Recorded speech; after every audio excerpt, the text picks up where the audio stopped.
The Chinese spy balloon tracked from the source. That's the word from U.S. officials. They say they've traced the craft from its start in Hainan, China, all the way to Alaska, through Canada, then the continental United States. The question now, why didn't the U.S. take action sooner? And what's so significant about where the balloon was launched? What can that location tell us about the motives behind it? And are the two superpowers gearing up for a potential hot war? What do you think? Let us know below and subscribe if you haven't already.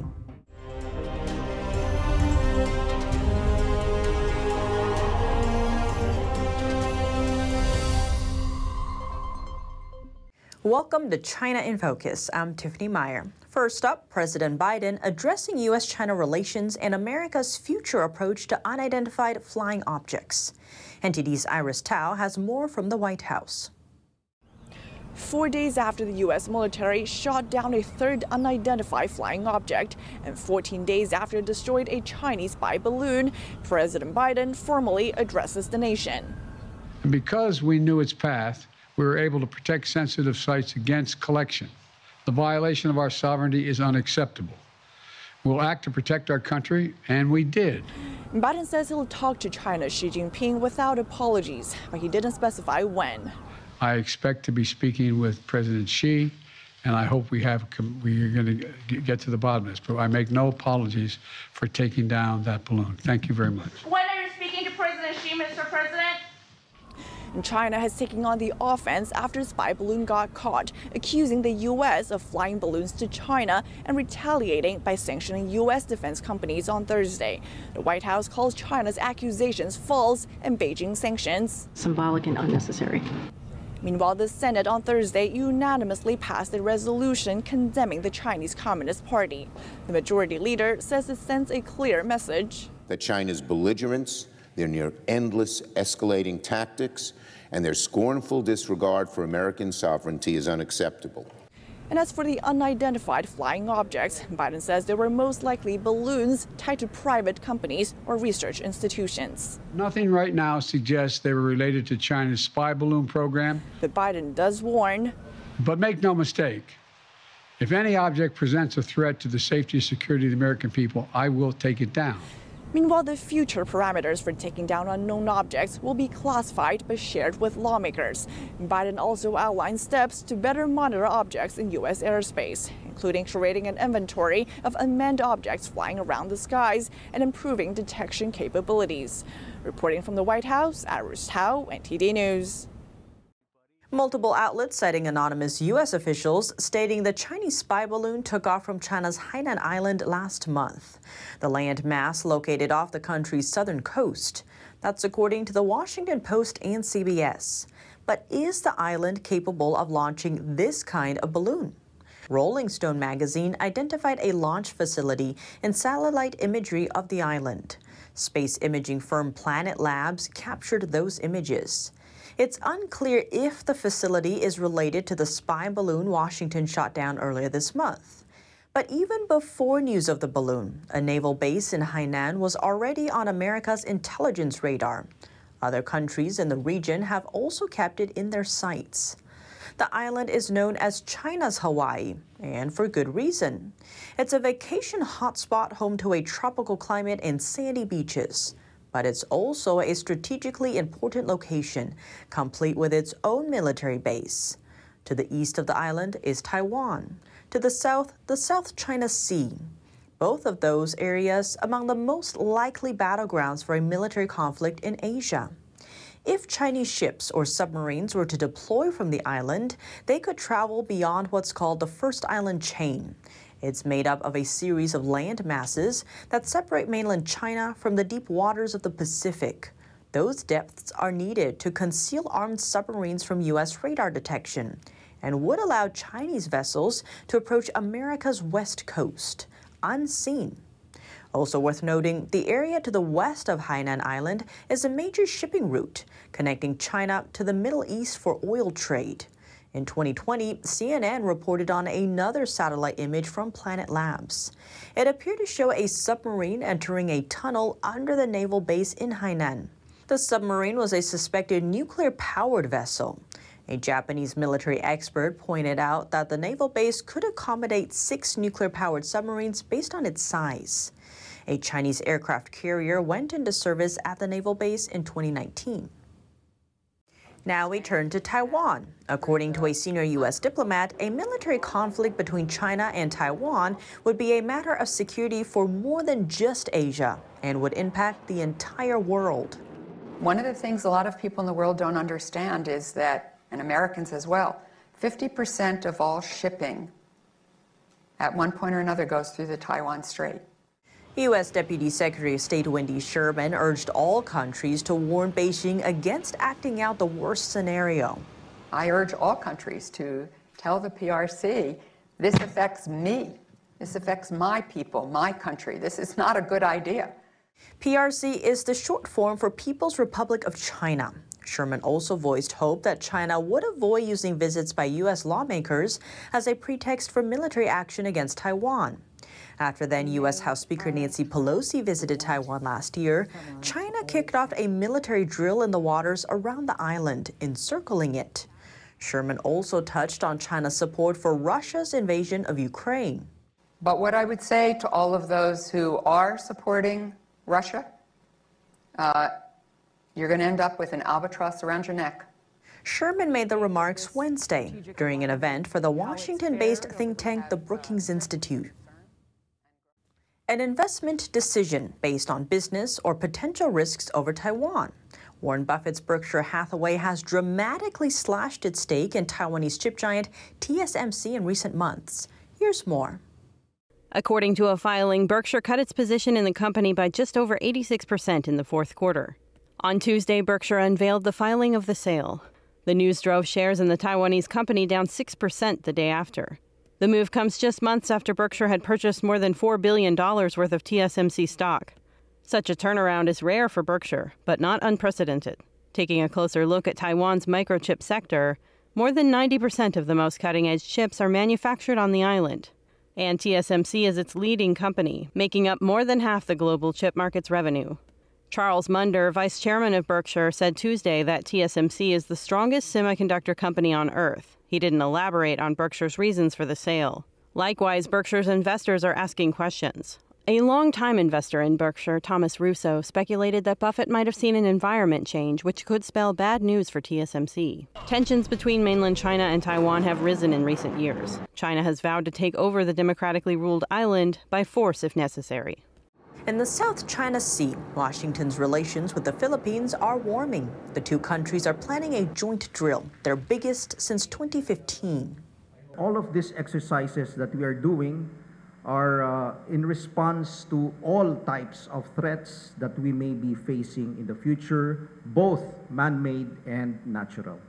This comes as the Philippines condemns Beijing for its aggressive action. China's Coast Guard troops reportedly flashed a military-grade laser at their Filipino counterparts this week, temporarily blinding the crew. Washington later reaffirmed that it would defend the Philippines if necessary. The Southeast Asian country has also granted the U.S. greater access to its military bases. The joint drill is scheduled for the second quarter of the year. Canada's government is doing away with research funding for certain projects, namely those that collaborate with researchers linked to the Chinese military. Officials now urging its universities and province-level officials to do the same. Here's more. A Tuesday joint statement from several Canadian ministries sheds light on the move and explains what disqualifies a project from federal money. The ban targets grant applications for research in sensitive areas. They won't get funding if those projects involve researchers tied to certain universities, research institutes, or laboratories. Those entities connected to military, national defense, or state security bodies run by foreign state actors. Besides that ban, the ministers also wrote to universities, requesting that they follow similar guidelines for their research partnerships.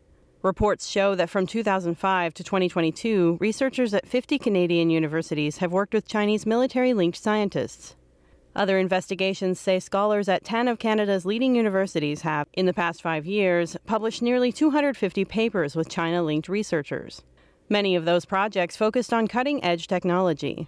Canada's intelligence service warns that Beijing is using joint research programs to help innovate for its own economic and military development. All eyes are back on the Iran nuclear deal as the Iranian president visits Beijing. The U.S. is now encouraging China to play a role in sanctioning Iran over its nuclear development. State Department spokesman Ned Price saying it's in both Beijing and Washington's interest to keep sanctions in place.